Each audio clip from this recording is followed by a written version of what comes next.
Welcome, this is Unit 22. We look at a few derivatives like the curl and the divergence, and then we look at integration on surfaces, which is called a flux integral, and this gets us ready for Stokes theorem, the highlight of this course, and the divergence theorem, which will be covered next. So the curl you have already seen. So if you have a vector field like F is equal to PQ, then we have defined the curl of F is equal to Qx minus Py. So that's a vector valued function, which is a vector field, and this is a scalar function. So this is a vector field, this is a scalar function.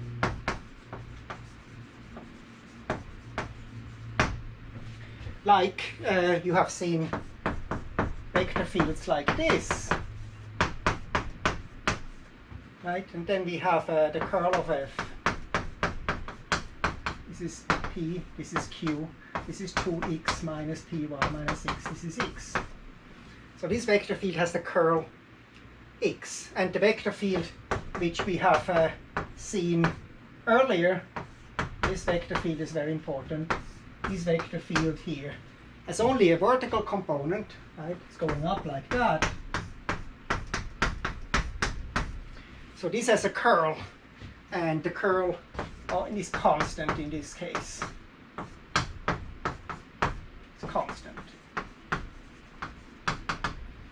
And we have learned with Green's theorem what it actually means, right?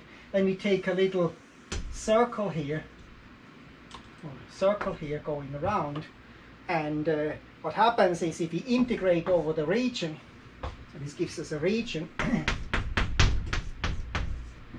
and then if we integrate over the region, the curl of F dA, that's the integral F dr over the boundary.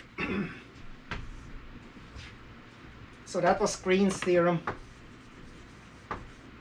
And Green's theorem really tells us what happens here. So if we have I explained that a little bit last time, if you take a small square here, and then the Qx is actually the line integral here, this is the region here, and then the line integral here, so it's this minus this is the Qx. And then we have the Py, which is here. So this sum is the total flux, the total line integral along the boundary. So that's the curl in 2D. And I will in class a little bit demonstrate this using some apps. And we are going to generalize this now to higher dimensions, to 3 dimensions. But before we do that, let's look always at this picture here. So what we had is we had a scalar function, and we had a scalar function like f, and then we produce with a gradient we produce a vector field, right? That's fx and fy. Now if we apply to a vector field the curl, what we get is again a scalar field. So these are all the derivatives in dimension 2. These are the derivatives in dimension 1. There is only one derivative, and then in dimension 3 there will be 3 derivatives. There will be a derivative which we already know, which is the gradient, and then there will be a curl and the divergence, and that's what we are going to look at next. So that's a scalar again. That's why there is a 1 there. 1, 2, 1. You might recognize the Pascal triangle. So if you have a vector field in 3 dimensions, has 3 components, we define the curl as a vector which has 3 components again. So what we take is the Qx minus Py in the 3rd component. And then one way to remember is PQR, P, PQR, X, Y, Z, Y, Z, X. So that's the definition. But of course you don't want to remember it like that. So there is a way to remember this using the cross product. We can actually see this as the gradient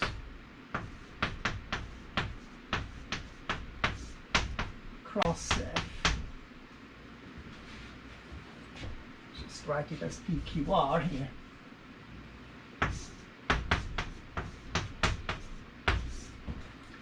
You see, the first component is Ry minus Qz.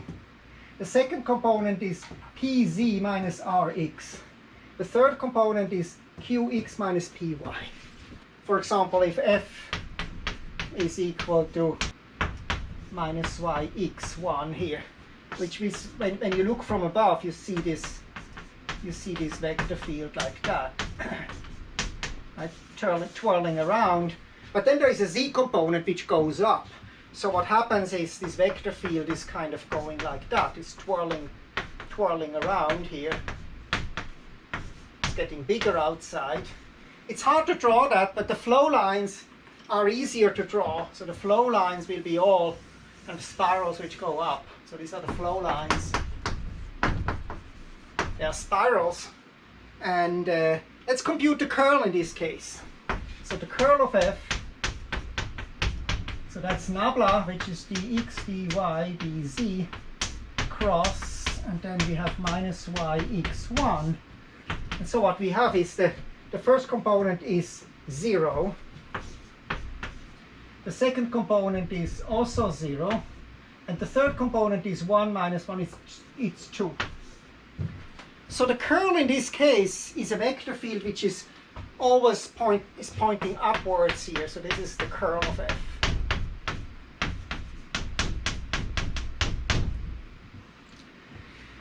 So that's really a little bit hard to visualize, and so every book you know on the planet Earth has, actually every calculus book has the paddle wheel, and I have here a paddle wheel, pretty cool one implemented here. This is in the vacuum, and it's quite an interesting phenomenon. So there are two effects which matter here. It's the reflection of the photons, and then there is a thermal part, and so it depends on the vacuum whether in which direction it turns.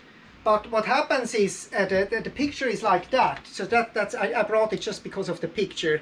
So what happens is you point your paddle wheel in the vector field, and then when it's in the direction where it turns most, like in this case you will turn in this direction.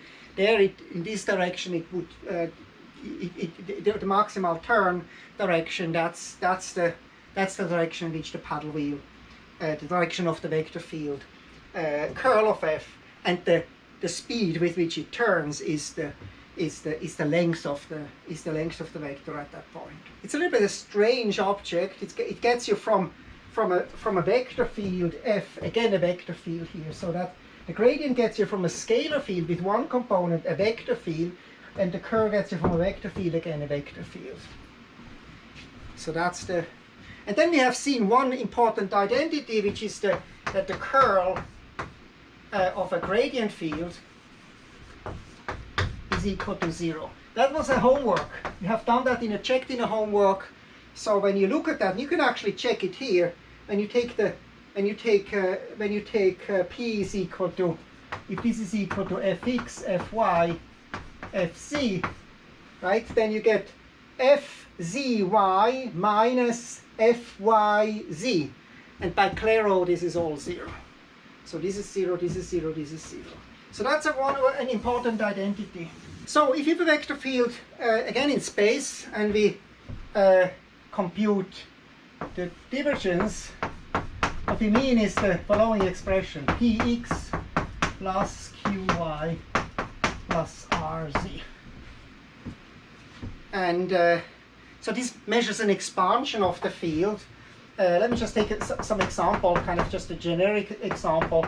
Maybe this is a x squared y sinus y z to the 3 plus x, right? Then the divergence of f is equal to 2xy plus cosine y plus 3z squared. So we take this with respect to x, this with respect to y, this with respect to z, and we add that all up. And what we can write again with, we can actually write this with with a dx, dy, dz, and pqr.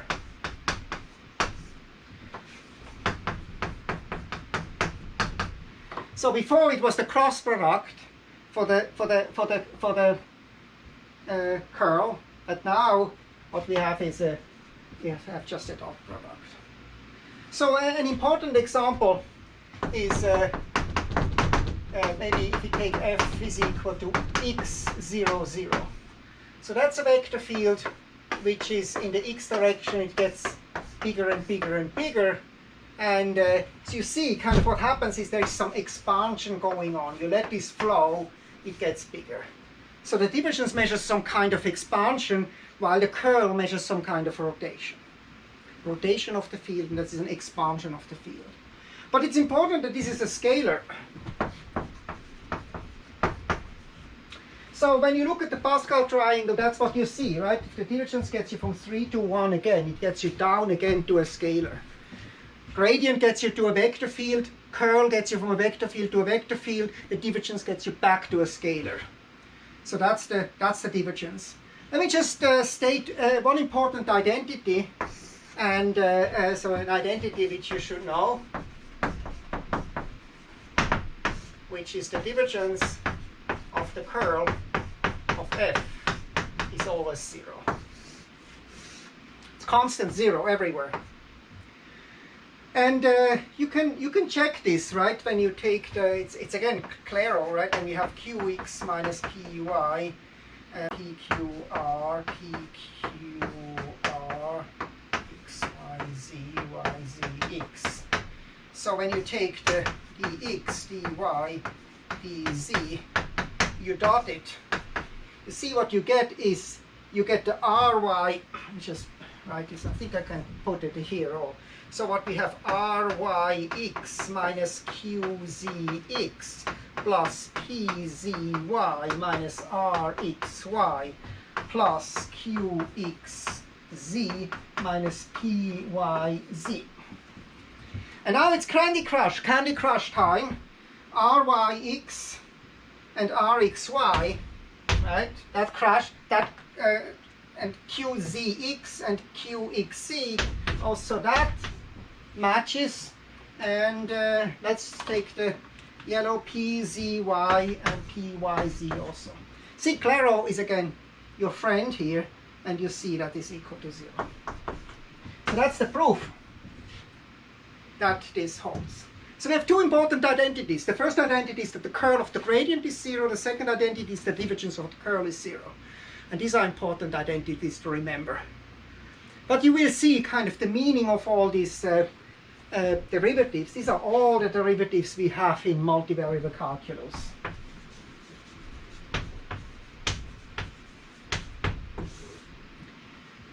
And we are going to complete now also all the rest of the integrals. There's also a table like this for integrals.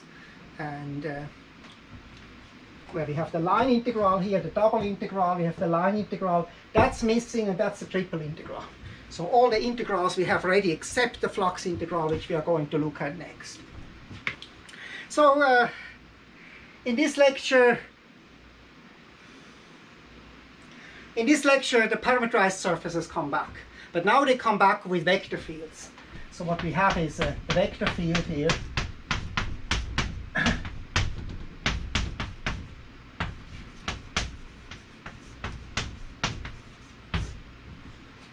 So the picture is maybe like that. You are in a sailing boat. That's your surface. And then there is a wind. Here. There's a wind. And it pushes you forward. And you want to know how much force there is actually acting here. So what matters is how much of this wind hits the sail and goes through the sail in some sense. So let's just set this up. So what we do is we want to know how much field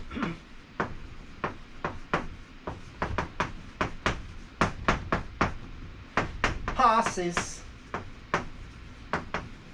through S in unit time.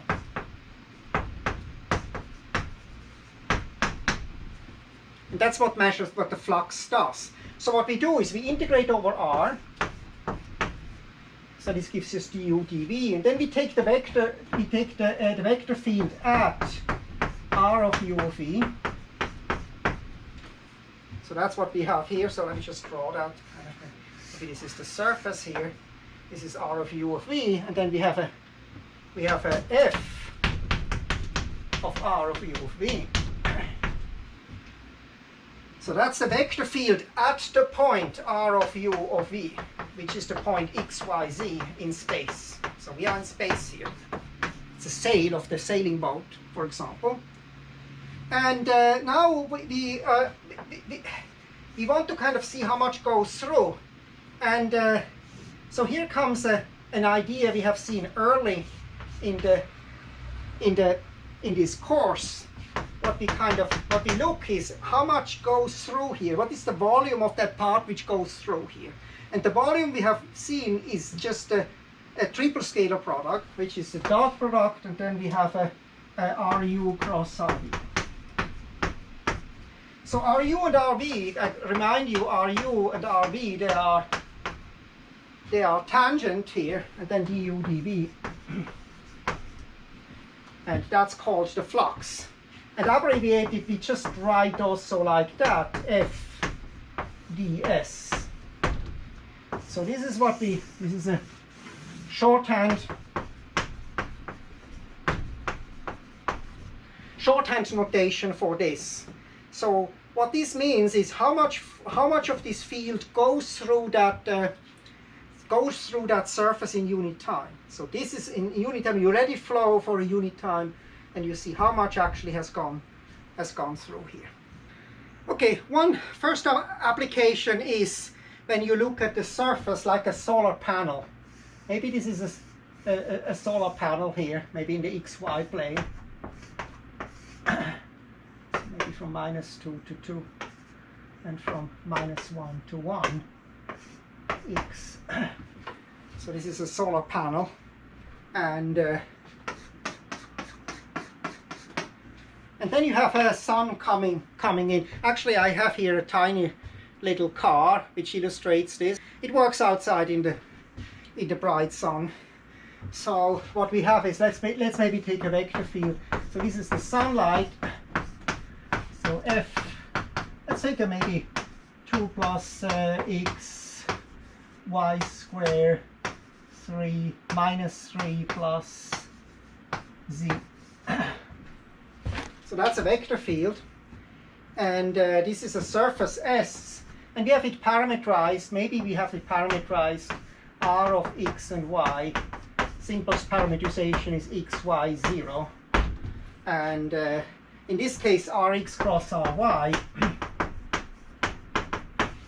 that's 1, 0, 0 cross 0, 1, 0, that's equal to 0, 0, 1.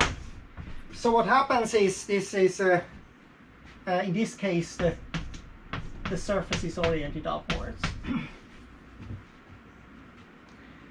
So it very much depends on the orientation, this flux integral. If you turn it upside down, then there will be another. So in this case we will actually get the negative flux because we orient it differently. But let's just see what we have is we have that vector field, and so when we do the parameterization, so in this case r is this. -1 to 1, -2 to 2. So what we do is we integrate x from -1 to 1, y from -2 to 2, and then we take f of r of x and y, which is the vector field. I write it now with 2 plus x y square -3, and z is 0. Right, z is equal to 0, and then we dot it with 0, 0, 1. dx dy, so that's just -3.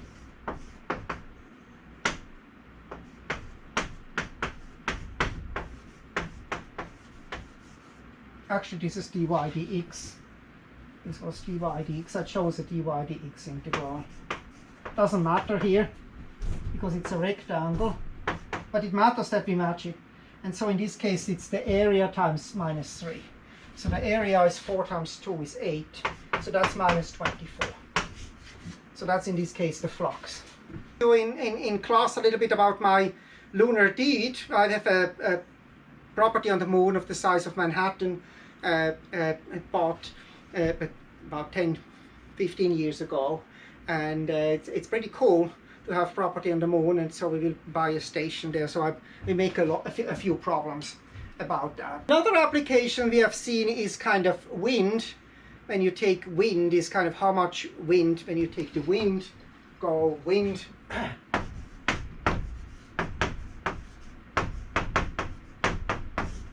For example, solar wind or something. It's actually pretty cool. So you can, I have here a machine which allows to do pretty heavy wind here. So let's just see here in this case. So that's the, maybe I put it here. And I put that here, and then I can shoot from here. This is my, you have to aim well. Yeah, so it's actually kind of nice. There's a kind of aiming thing here. Actually, I should have put that up. So there's an aiming thing, so you can actually, you can do pretty serious stuff.